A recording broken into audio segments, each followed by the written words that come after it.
In this training, we're going to cover some common mistakes you may make when using Google Sheets with the AdStage add-on, so hopefully you don't make them. So let's hop into our spreadsheet. The first one that we hear a lot is someone says, hey, I don't see all my ad groups, or I don't see the ad group I'm looking for. And usually it's because we only return the first 25 things when you submit a query. So if you have more than 25 ad groups, you probably don't see it in there. So what you need to do is add the limit, which we talked about in an earlier video. So if you set the limit to a higher number, like 100, then there's a good chance you are going to see your data, and you'll probably find the ad group you're looking for. The second one is pretty common to any formula in Excel or in Google Sheets. If you get things wrong, you're going to see some errors. So if you call this ad group instead of ad groups, you will get an error. However, if you get some of these options wrong, Google won't actually throw an error because it doesn't quite know there's an error. So even though, so right now I set limits to 100, but if I accidentally make this plural, limits, it's only going to go and give me the first 25, which is the default.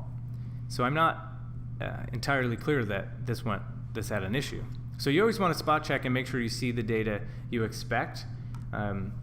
Another time to do this is, let's say I use a status filter. So let's go ahead and put a status filter in here.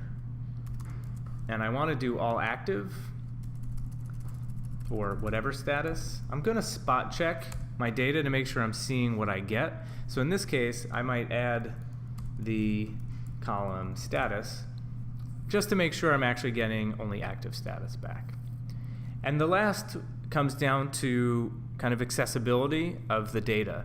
So, you can always relaunch the sidebar if it signed you out.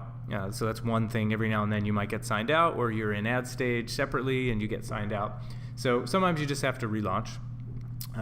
The second thing is someone might have turned off your access to the account. So if you go into AdStage under integrations, you'll see a list of all the different integrations you have, and you can toggle the visibility for a lot of the different network accounts. So if someone's turned off your access to an account, then you're not going to see the data in the AdStage add-on either. So those are three kind of simple things you could do to make sure that you're getting the data that you expect. You can also go to support.adstage.io, and we have a ton of FAQs and information for you there. Hopefully we solved your problems. All right, good luck.